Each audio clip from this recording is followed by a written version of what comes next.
What's going on, everybody? We will get started in a couple of minutes. How's everybody doing? Go ahead and let us know if you can see the screen and hear us okay. I am currently with flu. The whole East Coast is all fucked up with this shit. So if I you don't sound too bad though. I hope. I think I'm coming off it. Yeah. But yesterday I was dying, man. All right, so it's looking like Mikey's all set. We are waiting for our guest.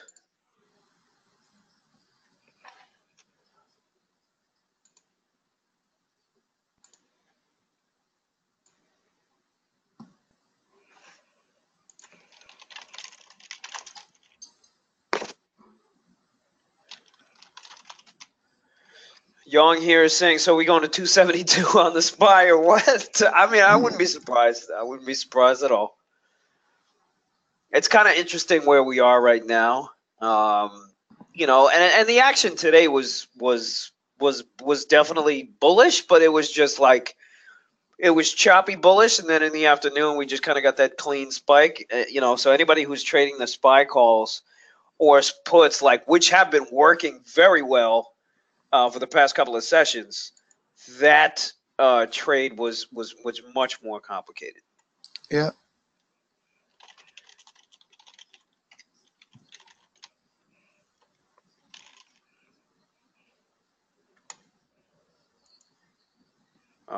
So we just got a word from our other panelist here. His username here in the chat is Silverfin. He's one of my oldest members, not old by age, but just as long as he's been with us. He's been with us. Jesus, did you know Silver's been with us since 2012, bro? Yeah. No, I didn't. He was here before I got here. Yeah. Way before you got here. Way before. Yeah. That's the only. I didn't know how long he was with you prior, but I know that. Yeah, he was one of the first ones I met when I got here initially. Way before, guys. I'm gonna go ahead and post you a interview that we did with Silver a while back, and it goes ahead and gives you the his background, what kind of strategies he looks for, what kind of trader he is, how he got the discipline, how he started, and all that kind of stuff. We're going to do a lot more of these, of course, every single Tuesday. Try to have some guest spots, people that come on, people that we pull from the room that have shown us a special skill set of staying alive through many different types of markets, including this one. And we were talking about this last week too, Jesus and I, was the fact that this is like the first kind of real sell-off that a lot of traders have seen in their lifetimes. Those folks who started trading after the 2008 crash and who started dip buying names in like 2009. Yep. Very, very interesting. Yeah, 2011 maybe was something, that comes close. Remember the government shutdown? Do you remember that little debacle? Yes, of course. That one happened all the time. We saw that all the time. Yeah, so 2011 is probably the only other thing they felt. Yeah.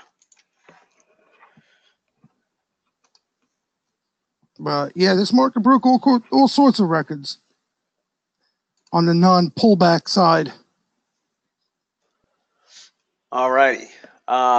Silver, you hear us? You should be able to hear us right now. You're self-muted. You're good to go audio on my end, but you're muting yourself, I believe, at this point. So let's do a quick mic check here for you. Okay, can you hear me now? I got you. Finally. All right. Here we go. Yeah. All right. Here we go. All right. So we're gonna go ahead. There. Okay. All right. All right. So we're gonna go ahead and kick it off, and then I'll go ahead and intro you. All right, Silver.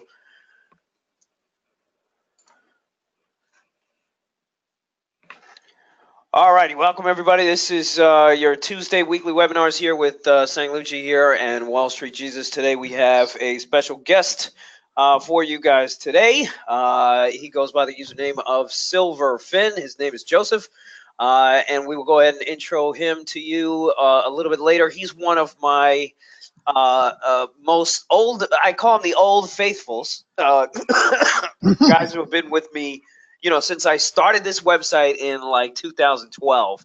And he can actually attest to the technology that we had at that point. I mean, my website was horrible. I think our technology was even worse. Our chat room was horrible and all that kind of stuff. So we'll go into a bunch of it. I dropped the link for his interview. So go ahead and just skim through this thing while me and Jesus kick it. And then we'll bring him in a couple of minutes here. Wall Street Jesus, man, what's going on? How you doing? What's up? Yeah, a fun couple days, a fun couple weeks here. You got both sides getting the chance to enjoy themselves. Short side, the long side, these bounces, these ranges. Like you said, today was probably SPY wise, not as much of the movement as we've been accustomed seeing. We were red initially, and then we turned green. So we still have that trade when the flow is accommodating, but. Yeah, if you're a trader now, this is the time to try to make some money and enjoy yourself at the same time.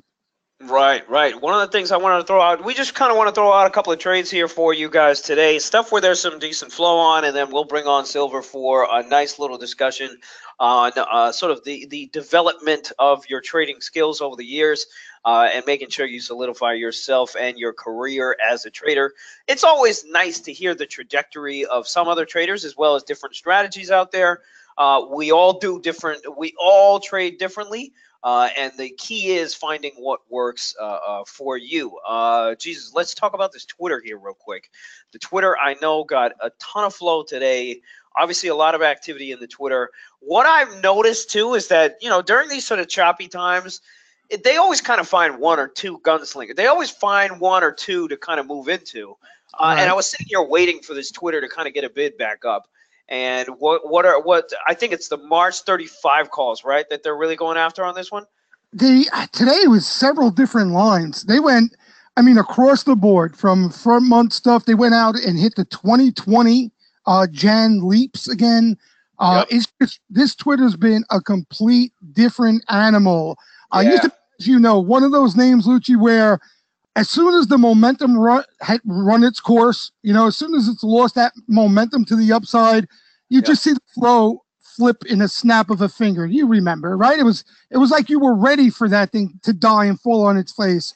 Yep. And then all of a sudden, I guess a couple months ago, late last year, they started buying the dips. They started supporting this thing on pullbacks. And what I mean, in simple English, as opposed to seeing put sweepers come in and try to hit it over the head after, there was a little rally in the stock, we would see the opposite happen. We would see this thing come in and call sweepers support each and every pullback in the name. And this thing caught flow all the way up to earnings, literally right before the bell.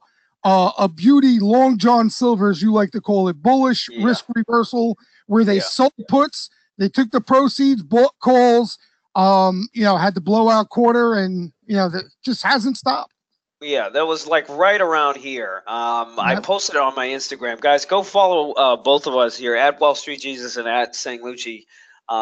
We found I like to call them Long John Silvers here because they're going long both ways and they're taking so much risk. So this guy sold puts at, I think it was like the 22s or the 23 and a half, some shit like that.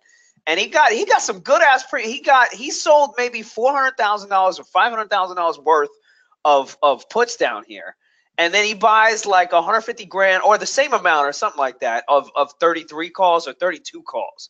And as soon as we open, like this guy, depending on where he took his profits, the guy was up $2 million to $4 million, and he could still be holding this shit. Frankly, all of this stuff, premed down completely. So all of his short puts premed out completely. He could still be holding this. I think he's got 32 Febs of March. I got it up on the screen if you want to flip just quickly. Oh, yeah. Absolutely. So this guy, again, absolutely crushed it. And you kind of knew, like, okay, we're kind of going back to So yeah, here you go. yeah, this was February. the initial trade, and he added to this. So 15,000, and you were right. The 22 and a half puts, he Yeah. takes in 27 cents, and then he buys the 32 calls, 37 cents. So it was a Right. debit of a 10 cent debit.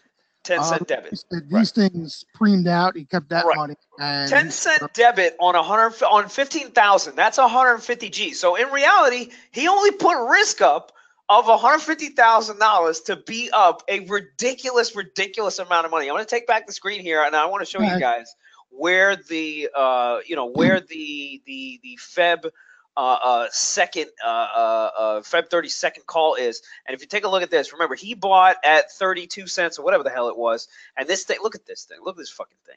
But I do have to throw it out there, like, this is what happens. Like, guys, when you get this big spike up like this, and then the volatility comes out, this is how much of the volatility that comes out. You know what I'm saying? So even though this guy's up 3 or whatever the hell it is, there's no way he would have sold 150,000 contracts right there. Maybe he did. I mean, you can see some good volume come out here, but there's no way in hell he would have gotten out of all of those contracts. Who knows what the guy is sitting there doing? This thing might head up back to 35. I mean, this thing expires this week? This thing expires this week. So he booked his profit on the short put side. But who knows where the guy is going from here. But again, like, when we see trades like that, aggressive before earnings type shit, and they work, these are names that you can just kind of flag for future activity. And again, look at this: 2-3 days later, you could have just picked any strike. Even the March 35s that they were buying, those even doubled on a 3-point move up here in Twitter. Forget about it. The weeklies were crushed it completely. So some really good spots. I think there was also some buying on the Snapchat. Snapchat is a similar chart to some extent, but it doesn't have the same oomph as the Twitter does at the moment. But maybe it will. Maybe it'll end up having. It's funny you mentioned that, because I still got that Twitter bias in me, that negative bias where I can never day trade it. Remember, it's just a horrible day trade. And still, like, I'll see flow come in, and I'm reluctant to play it just based off the past performance last year. And there's some big moves in it lately. So, Snap may develop into something like that. I'll tell you, the both when you had that call the morning of earnings, and then we saw those sweepers get aggressive, that was a crazy move on that Snap. So, you got to be ready for these things. Yeah, absolutely. So for me on Snapchat, and again, we'll just throw up a 3-month chart here, like after the earnings, I love the after earnings trades. So the post earnings trades, the same thing with that Nvidia, the day after it posted the earnings, the stock traded up to 240 again. And then it just absolutely crashed. I think maybe it was over here though. It was a couple of days ago. I'm not sure where it was. But it came all the way back from a big, and then it just kind of sold off like 20 some odd points. The Snapchat, since nobody has been, I mean, look at this thing for the last 5 years. We call it 2 here, since, like, everybody wants these prices, right? Because everybody wants the move to $20 or the move to $22. When you gap it through all those prices, then everybody is left to do what? Either you sit there and wave goodbye, or you fucking buy right off the open. And because Snapchat is such a beatdown name, shorts too. What about the shorts that got to cover? Yeah, exactly. Then you got shorts they have to cover. So it's kind of like this nice trifecta of buyers here, where everybody is pushed in the same direction. Market makers have to hedge because they know people got to come out and buy these calls.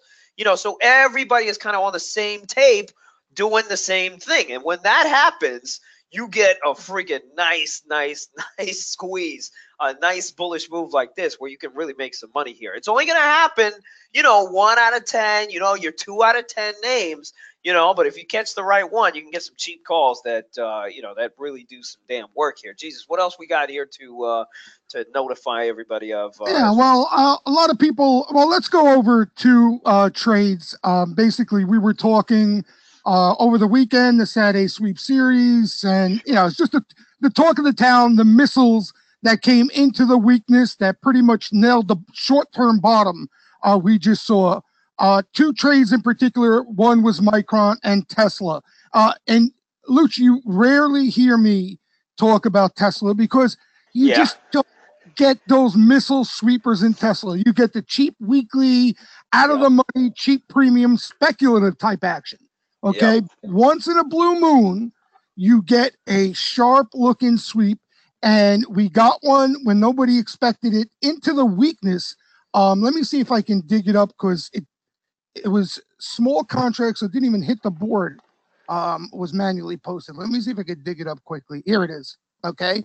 So here she is, Lucci, into the lows. Okay. This is the day we hit the lows across the market and stock. This guy comes in, opens up a new position, September 320s. Look at the premium there, Lucci. Yeah. Yeah, I saw this, but you know what? I was so bearish at that point. I didn't even care. I didn't even give a shit. That's when they usually fire these things. I know. This is $1 million sweep under the radar of all the riffraff out there. Nobody has any interest. Nobody looking. Nobody paying attention. And lo and behold, September, some nice time behind it. That's why, guys, and Lucci preaches this a lot too. If you're looking for the bigger move, you got to have some time behind it, especially in these market conditions. Doesn't mean you're going to need the time, okay? But a lot of times you're not as fortunate where it'll happen this quickly, okay? And you don't want to be stopped out or shaken out for no reason. But this is just the beauty. They marked the market lows, and bink, all of a sudden, this thing was up 8 again today. Very slowly too. Very slowly, and just kind of melted up, kind of thing. It was an interesting situation. Yeah. Take a look at. By the way, take a look at Chipotle, and then take a look at Baidu here. Show everybody we got some activity here in Chipotle right now. It's trading 275 after it closed to 251. I don't know what the hell it is. I don't know what the hell happened there. Earnings? No, right? Some spike on CEO news. So maybe they. Oh, okay. So the Taco Bell CEO is on Chipotle. Holy moly! Is that the news for real? Don't tell me Taco Bell CEO. Get the fuck out of here. Wow! What they bring in Taco Bell guy to change the friggin' fate of Chipotle Mexican? Get the fuck out of here, man. What a world we live in, man. What a world we live in. Fossil here is up 54% here on earnings, and then the Baidu. Let's check out the Baidu. Baidu's out. Yeah, the Baidu's out. Oh, yeah. So she's a little all over the yard here, but up, right? Up a bit. Yeah. Up about 6 points or so. Yeah. And remember, Baidu does 6 points in its sleep, man. So I know. You're gonna need more than that. But anyways, one more name here for them, Jesus, and then we'll bring in Silver here for a nice little discussion. Yeah. So basically, and then we had the Micron, which has been a nice move. A lot of people have been interested in this name. I get so many questions about this name. As you know, Lucci, this was last year probably the single most aggressive flow across the board in individual names was in Micron. Yeah, $1 million sweepers left and right. All year long, and you had this big move. And then, like they usually do, otherwise the stock would be trading at 1,000 in the next couple of months. You get a breather, okay? And that sharper activity has been missing, okay? That type of sweeper activity, like in the Tesla, Micron saw a bunch of it. It went quiet throughout this consolidation. Lo and behold, shows up right into the lows, same time as Tesla bet. All right, so you got a nice quick move there, some cushion. Obviously, that player looking for more. Today, very quickly, we had some action in Disney. Believe it or not, Disney had some decent sweeper activity. Good-looking July bet that's on the board there. And what else? Couple other. So we're getting some comeback plays. We're getting some comeback players who are looking at some dips in certain names here. Micron, of course, the Tesla, of course, and now here the Disney. So they're kind of going for the same theme, more or less.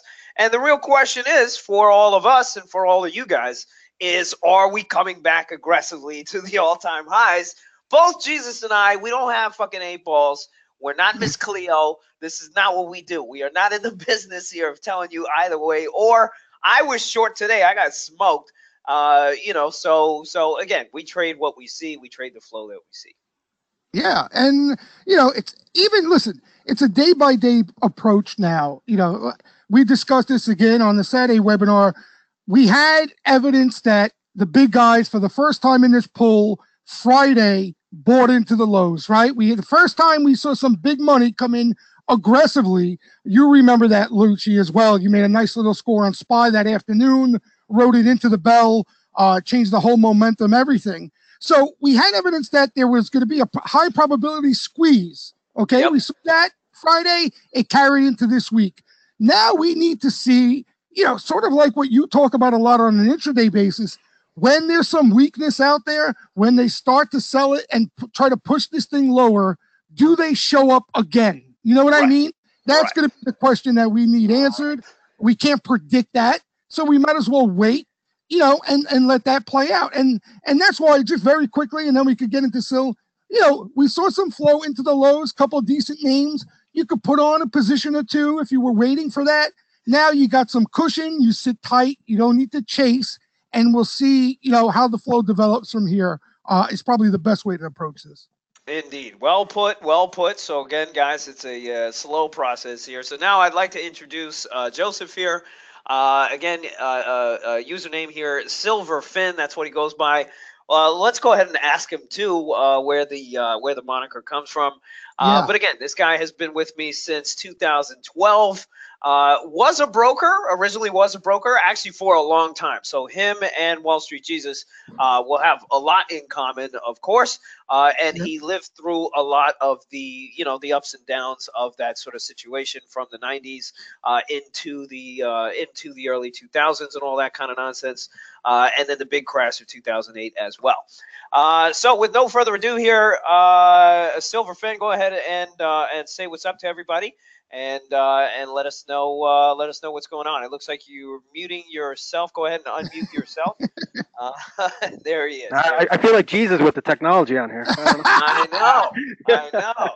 All right, man. So go ahead and what's up, guys? What's up, everyone?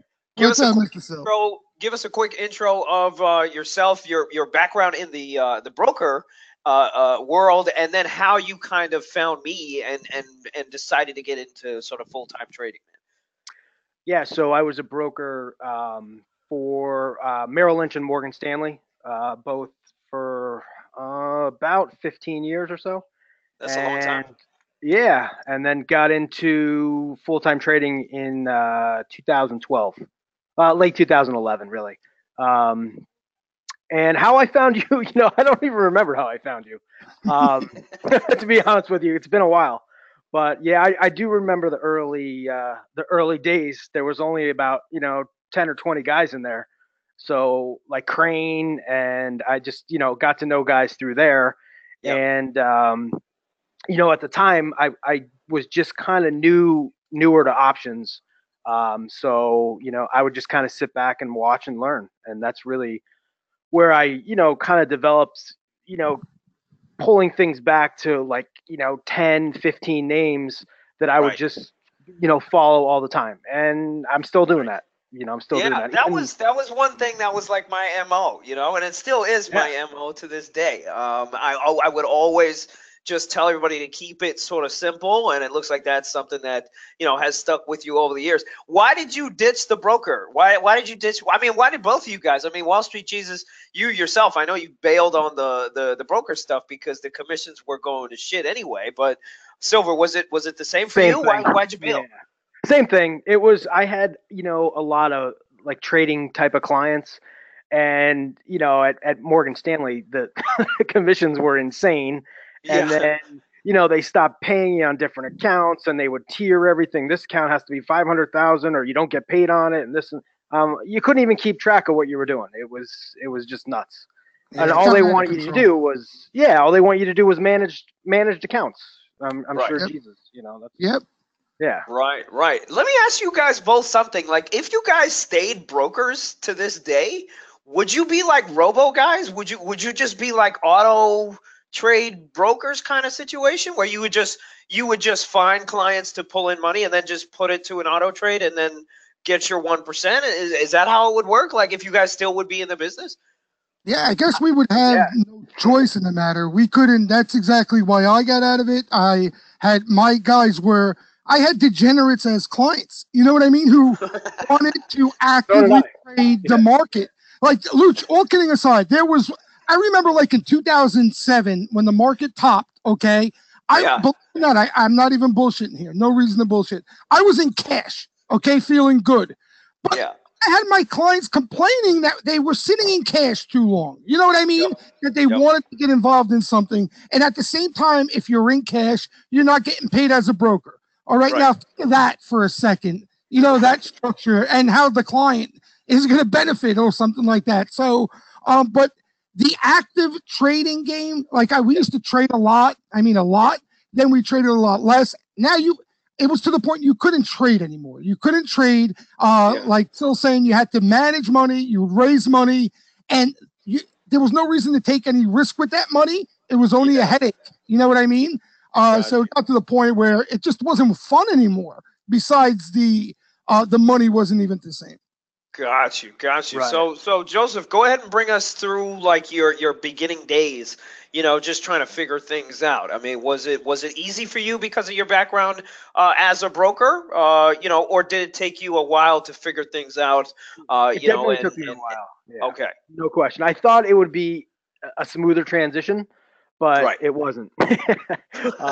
Especially on the option side, I, as a broker, I still had option clients, but I did a lot more writing of options for them, Of cover course. calls. Covered calls, yeah. Yeah, when I come into this, I was buying out of the money stuff that wasn't working, Yep. and the stock du jour of the day. And I remember listening to you. People would say, "Look at XYZ," and you'd be like, "What the hell is that? And why do you care?" You know? Or why do I care? Whatever. So then I just started watching you. You'd play like Goldman Sachs, Priceline, Amazon, Right. Google, Apple, and then I said, "Well, okay, let me start kind of watching those and learning how they react, and how close to the money do I need to be in the Right. money, just slightly out of the money." So that's really Right. the transition I made, and then things started to really click for me Okay. once I Okay. narrowed So that down. Yeah. So, just going through some of your interview here, as far as you seem to have a ranking system that you created. You seem to have created some kind of a ranking system from like a 1 to 5 kind of thing. Mm-hmm. And that helps you mess around with your position size. Is that something that you still do to this day? I still do it. It helps me size, Okay. especially recently, the past few weeks. Yeah. I cut everything for the most part down because you have your plan coming in at night, and then in the morning you wake up and the futures are up or down 500. You don't know what the hell's going on. Of course. I really, this past couple weeks, like I just try to narrow it down to a couple things. Like, we hit Snap, Twitter, and Yep. I was looking at my trades, and it's mostly SPX and SPY. Yep. Yeah. Because I I'm mean, like, you and why I, try to you and keep I were something? hitting those things hard. Yeah. I was just throwing around 200 lots just all day, literally. I have traded my broker even called me and was like, "Dude, what the fuck? Like your my size, the amount of contracts I traded on the day was like back in 2012, when 2013 and 2014 when I was managing a $5 million book, it was the same." That it was back then. I was literally trading like 40,000. I traded 40,000 contracts in one fucking day, bro. That shit only happens if I have a 20,000 contract position on Bank of America, and I was literally doing 300 lots on freaking SPY all day. I didn't even mess with the SPX, but dude, it's Jesus. You wouldn't believe the range in some of these options, man. So I'm very happy you were in all that silver as well. What's some of the criteria though that you do?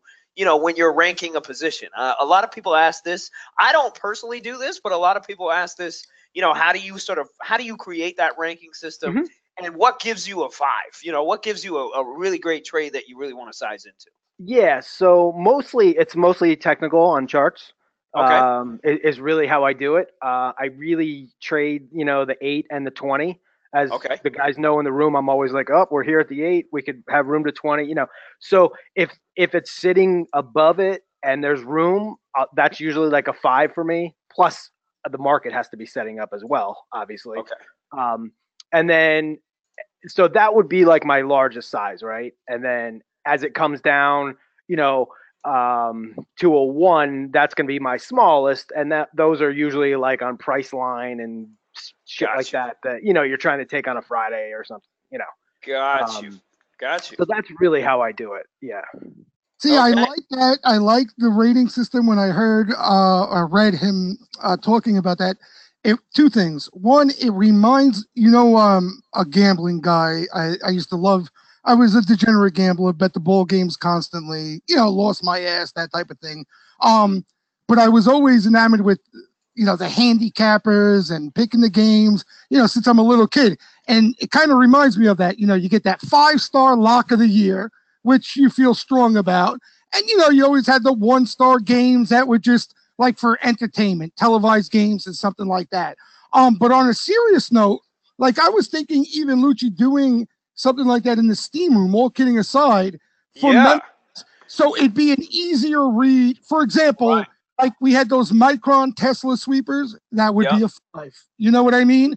We Yeah. had Yeah. sweepers that just maybe worth a look, they would be a 1. So I really like that rating system. One, it keeps you in check, it keeps you in discipline, has you playing the right way, and not getting ahead of yourself when you shouldn't be. It's just an easier way to process things. So I find it interesting that did that as well, because it's something I wanted to do in the steam room. Yeah, so one thing we could do, and by the way, like we're constantly working on the data in the back end. And one of the things that we wanted to do was if we do see like an order that we all kind of like, that myself and let's say Wall Street Jesus do like, we can kind of put a check mark on those. And Right. then it should show visually like, hey, we're kind of biased on this one because we like this one because of the environment that we have. We can also tie in the whole sentiment of the day. If Yeah. let's say a percentage of these things are long calls, that means we still have a bullish sentiment, aka we like these bullish bet a little bit more. So we can kind of push things to the top of a list a little bit.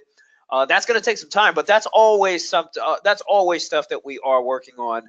I think already here we got guys in the room saying they love that idea. Okay, we got a question here for Silver. What are the general elements, basically, of your strategy? First off, and then we'll do the rating system here. So what is your strategy right now? I mean, are you just kind of? I notice you do kind of hold a couple of things, for a good period of time. Sometimes you'll have a lot of lottos out too. So Mhm. what is your strategy per se? What are the components of it? So one thing that helped me, and I think I talked to Charlie about this, but is I have like a swing account, and they're totally separate accounts. A swing account, a day option account, a swing option account. So like my swing stuff obviously got smoked, right?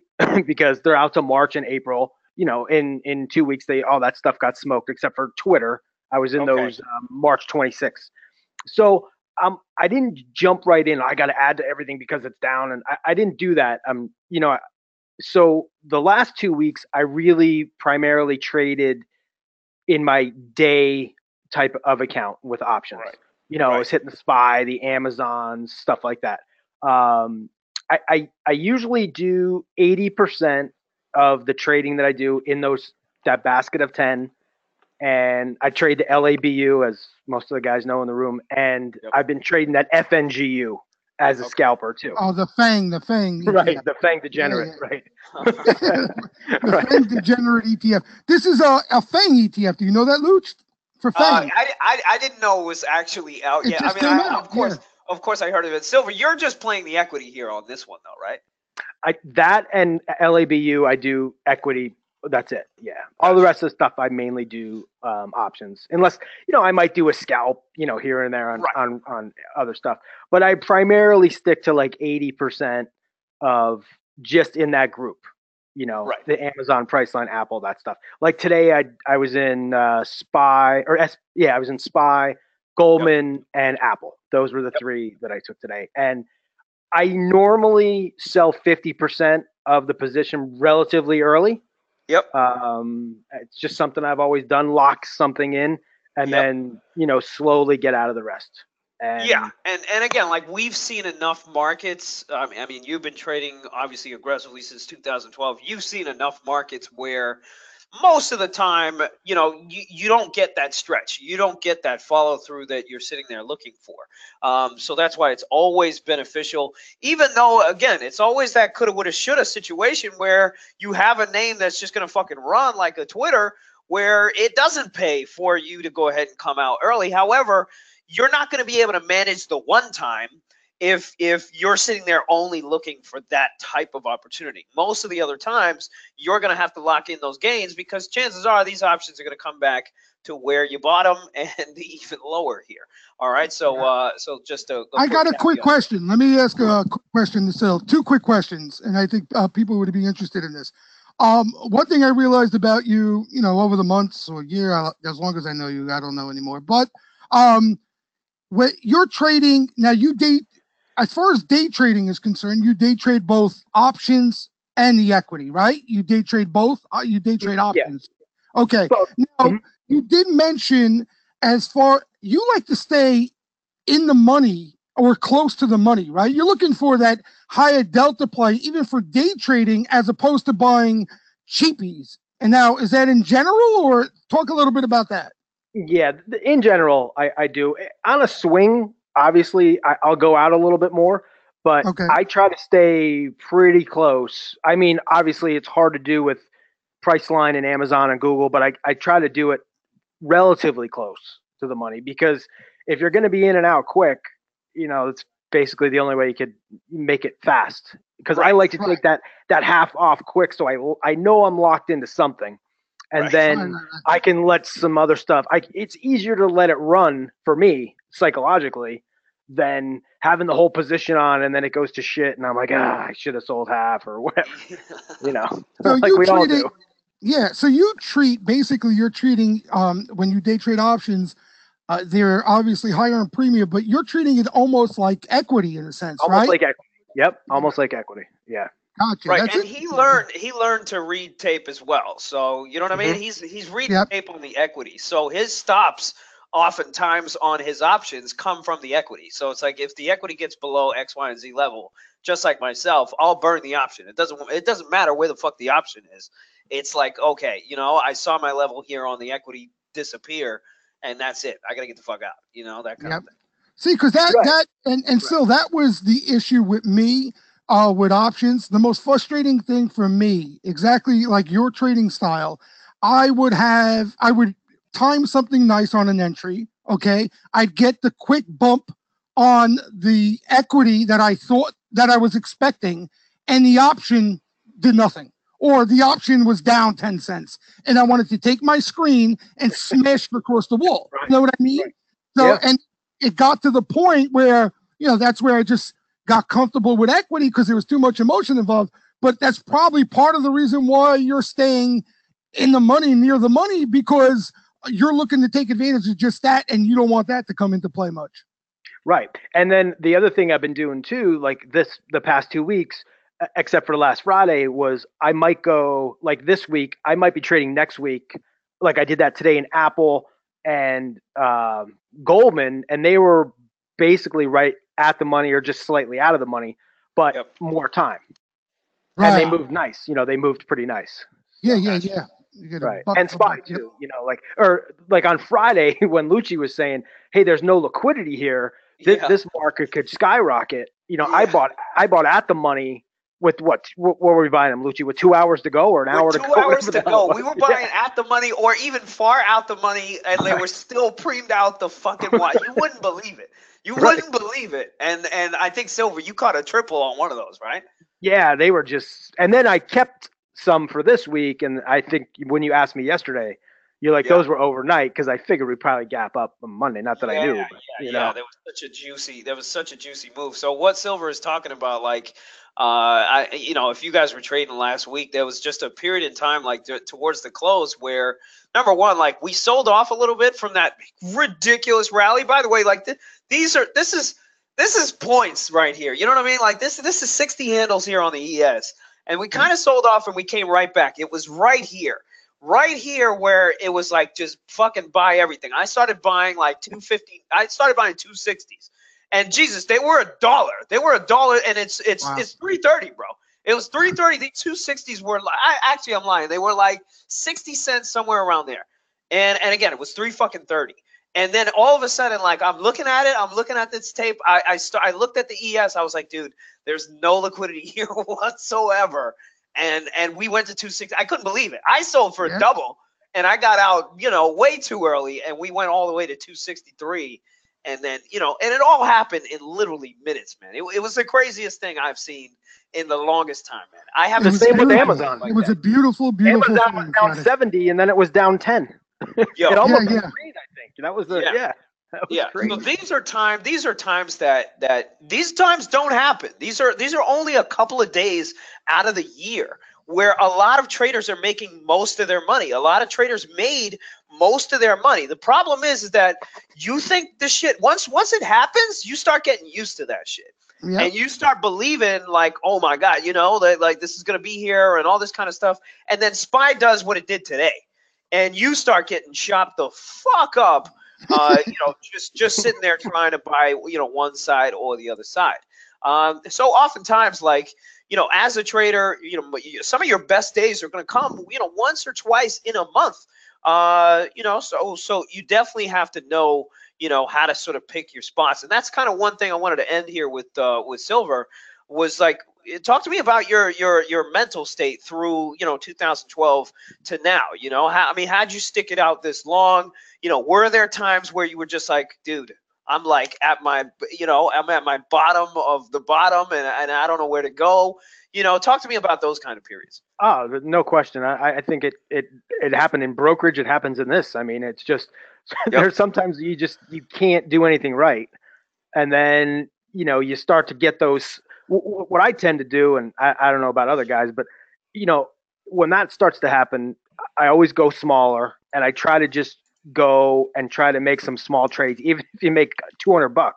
Yep. It just gets your mind right, where you're like, all right, I can get back into this, and I can, and then things start to work out. But you slow down, you walk away a little bit. That's always helped me. No doubt. Yeah. So what are your goals here? I mean, we always ask this kind of to the traders who have been around for a while. I mean, clearly you've been doing this for a while. Like, what is the end goal here for you? Why do you trade? Why are you here every single day? Is it just a straight up job for you until you get to a point where you're done and you want to go pursue other things? But what is it that motivates you? Nah, I mean, I think the main thing is it's just every day is different. There's no like it's the same, but it's very different every single day. You could come in the morning, like these past 2 weeks, if you were biased, as you always say, you're dead. I mean, if you came in with your plan was shot to hell first thing in the morning, whatever you were thinking you were going to do probably wasn't going to work. So you just had to go with the flow. And that's what I love about it. That's what's great. Okay. So you like the challenge of it. You like the challenge of coming in every day and figuring out the problem. Oh yeah, and trying to beat your last month or your best month, whatever that is, but still trying to stick to your discipline, because once you try to size up huge, well, we all know what happens. You get your ass handed to you, and then you're, starting back at zero. So right. I try to stick to that. But I think one thing I will say, is in the room, and I don't even know if Jesus realized on Friday like what he was saying, but I know, like, as a broker, and Jesus could attest to this, you always had a few clients that, I'm going all in at the top, or I'm selling everything at the bottom. You always knew your guy, right, Jesus? When he would call you, you'd be like, oh God, here we go. But on Friday, there were so many comments in the room like, screw this market, I'm done with this shit, I'm out of here, I can't. And Jesus is like, we're going to be at freaking 500 points by the end of the day. When I started watching Amazon, I'm like, this is nuts. This thing's going to rip. And that's when Lucci's like, I'm buying these SPYs. And that's when it takes some size too. Yep. When everyone's like, and then they're talking Black Monday on CNBC and all the rest of this bullshit. Yep. And you got to go against that, because you know what happens. We've been around long enough to know that we really have. Right. We really have. And you know what? And Jesus actually, like, Silver just kind of vocalized that whole ranking system, so to speak, of us, because emotional bias and emotional sentiment from traders, it's shared across the board. It's shared all over the world. Yep. And when you have such a force going in this one direction and it just can't push anymore, or things change, or whatever the case is, like that force on the opposite side, it's going to be so big and so massive. And we've seen it enough times. We've seen the emotional bias just screw everybody. And we've seen when it just hits this kind of level, this sort of peak of whatever it is, angst or whatever you want to call it, and we've seen it turn around like that and create trades like that. That is real opportunity. There's nothing better. Like you said, you hit the nail on the head a little bit earlier. You said, they don't come around as often as you would like, but for me, there's nothing better. There's no better feeling. If I could have my way, I could, we'd have that set up once a week. That's how much quality is there. But anybody who asks me, like, even the value of flow is when everybody's taking one side of the trade, and then you got wise guy sweepers starting to position on the other. You know what I mean? It's music to my ears. There's nothing better than that. And that's that's what took place Friday. And you could just, like Sil said, you could feel it. You could feel it coming on from comments, from just the retail crowd to CNBC. You could feel it in your body. And then, once there was confirmation, again, it doesn't always line up like that. That's the problem. I hate when we talk about this. I don't want to give the wrong impression that every day we come across something like this, because it's not the case. But what they do, like Sil was explaining, you had all that negativity, then you had some call sweeper step in, right? Yep. Then you looking at the tape talking about the liquidity that we could rip here, just all set up to where, that's where you want to put the hammer down and make your money. You know what I mean? And then chill for a bit. But it's a beautiful thing. Yeah, I was negative. I was down 12 grand this day.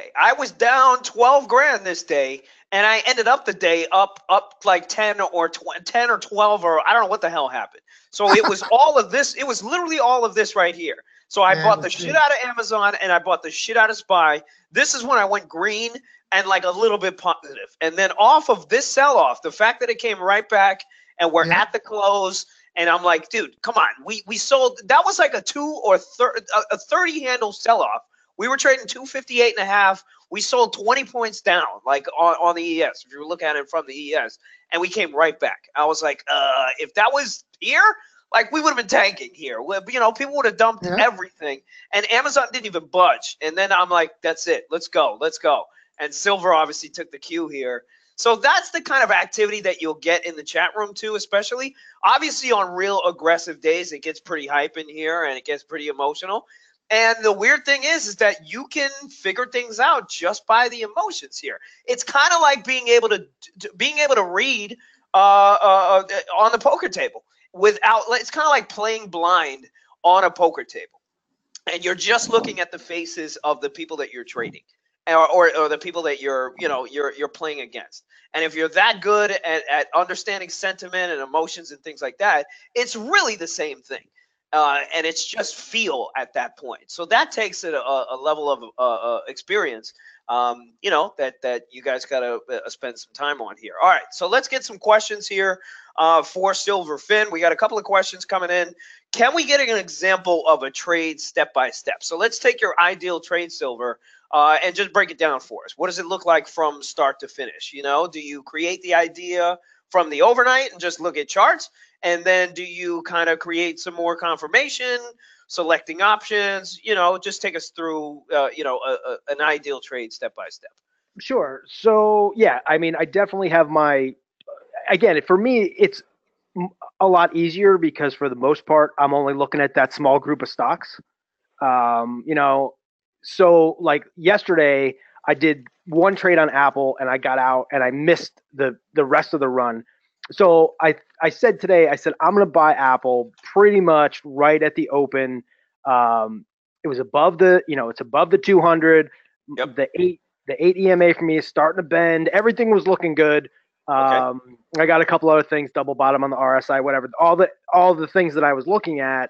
Yep. And so I scaled in a couple times. I got my size I wanted. And then, I started scaling out. Even though they're next weeks, I still think there's room, but now I can run with the rest and see what happens tomorrow.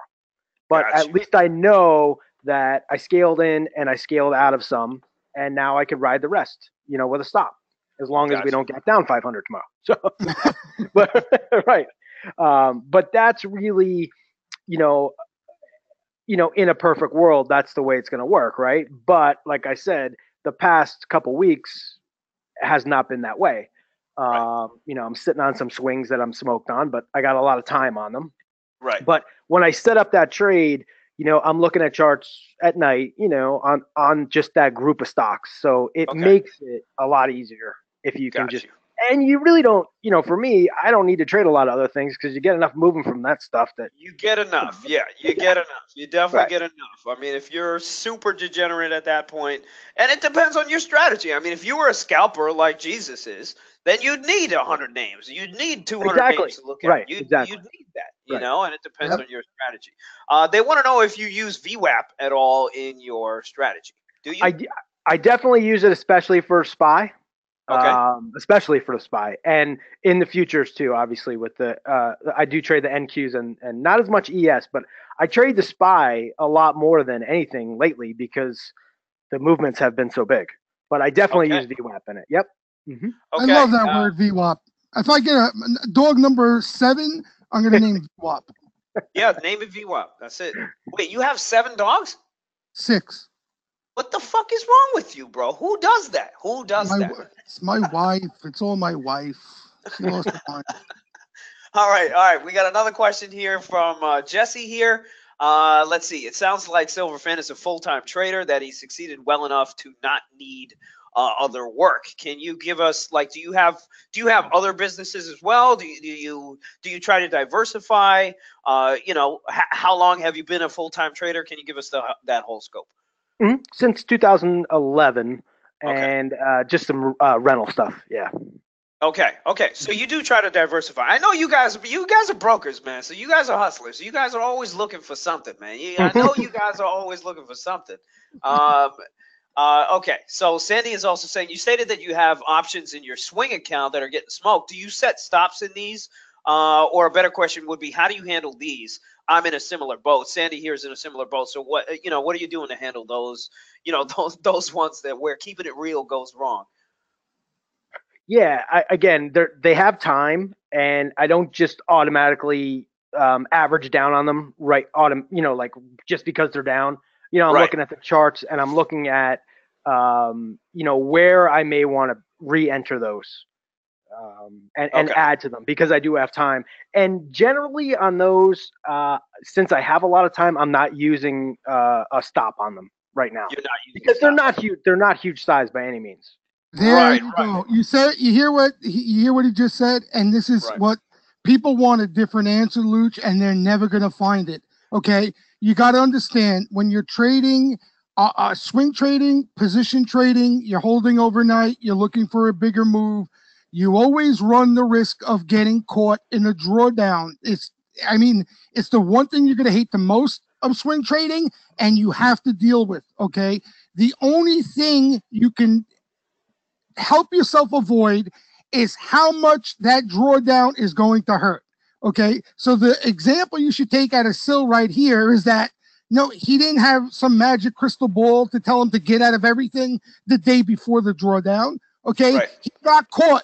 But he got caught in a way where he can still fire and make some money here where there's some opportunity, okay? He didn't get caught all in, okay? And now handcuffed and trying to figure out a way for those swing losers to come back to break even, okay? So we get that question constantly, Luch, as you know. Like people, when they ask that about flow and everything else, there's nothing out there, guys. Trust me, okay? I've been around for 20 years in this game. If there was, I would have seen it. There is nothing that's going to go off, an alarm, a bell, and it's going to tell you, get the hell out of the market because we're going down tomorrow. So it's something you got to deal with. I gotta get in my piece on this one because it's very close to heart.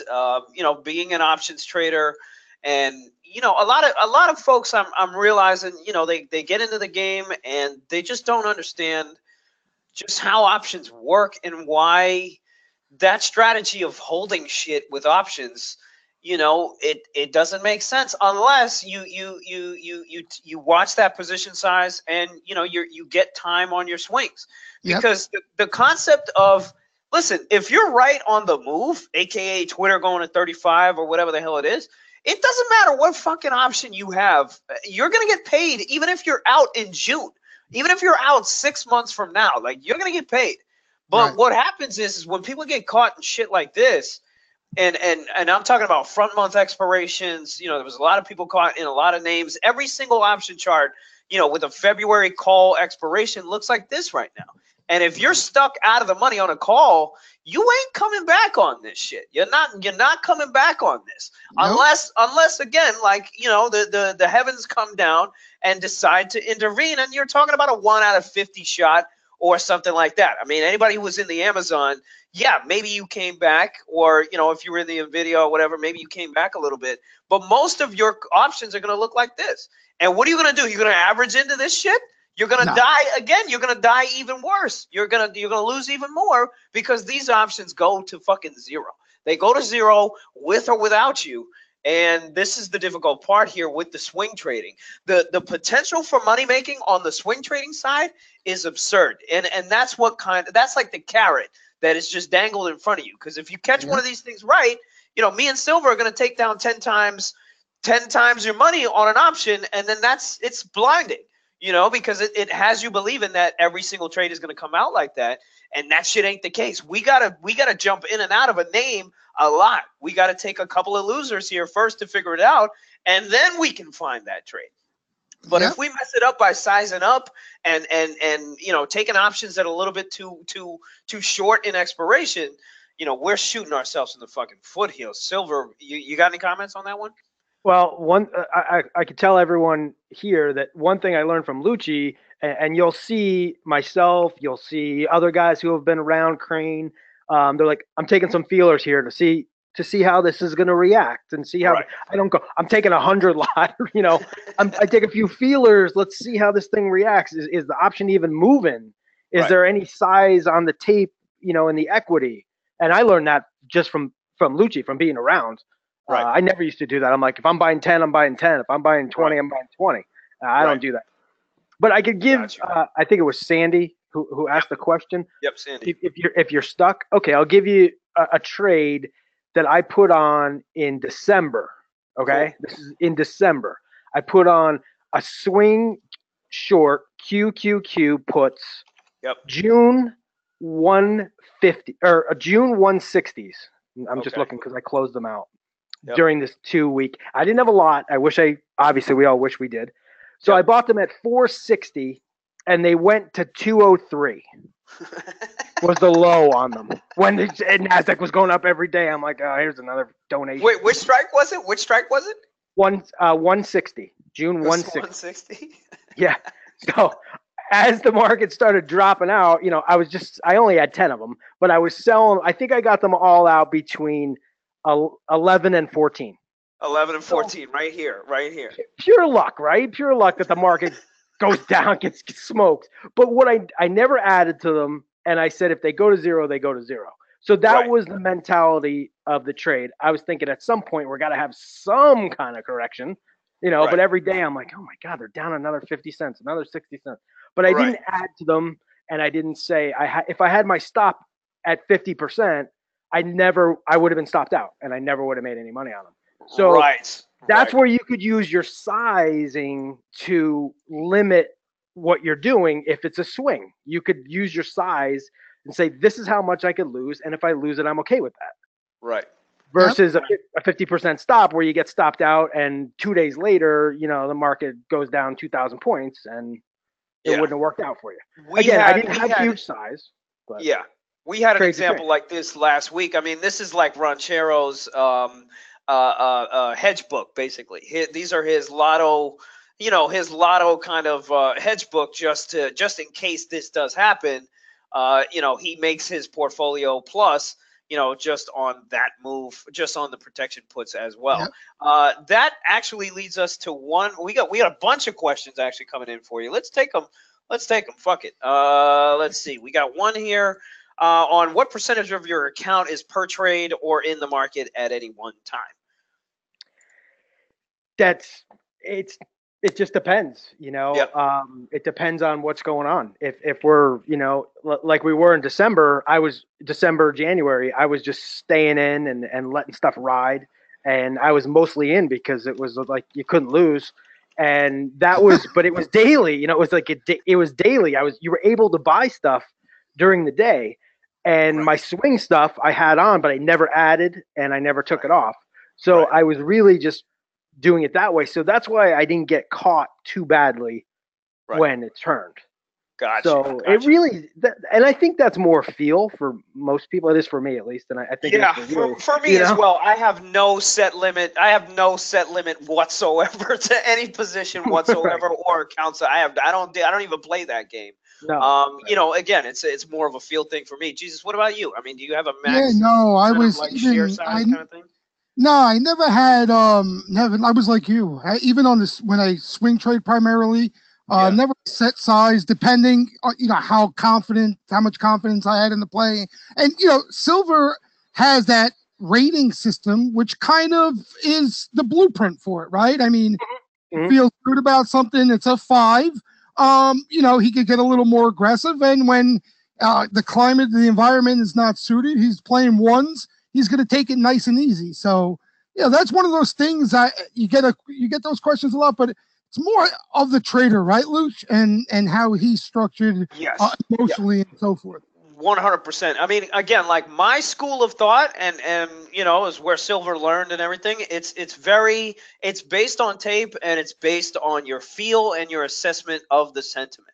And once you get the right read in something, and once you feel around something enough, that also does a lot of things to our confidence. And when we are confident, aka, you know, Silver's ranking system, or me, it's just I get this feel in the pit of my stomach or something, and then I just turn on. I just turn it on. It's like, okay, I've done enough. I've seen enough. I know what's about to happen right here. Let me go ahead and pull the trigger. If I'm wrong immediately, my job is to get the fuck out quick before it gets too painful. But if I'm right and I got that size, you know, that's where I'm going to make the bulk of my money. You know, so that's kind of our sort of school of thought here. Let's we got a couple more questions here about hedging. We got Valerie and Tim asking, do you hedge when you feel like a run is overextended? And then Valerie's also asking, would you short some contracts against, you know, the losing long positions? Have you done anything as far as shorting things against your positions? You know, what do you do from the hedging side here, Silver? Or do you just get the fuck out? What do you do? Yeah. So like I said, I had those Q puts small. It was just a trade. Right. But no, I normally, you know, again, and learning from you early, you know, I gut them quickly You got it. for the most part. Yeah.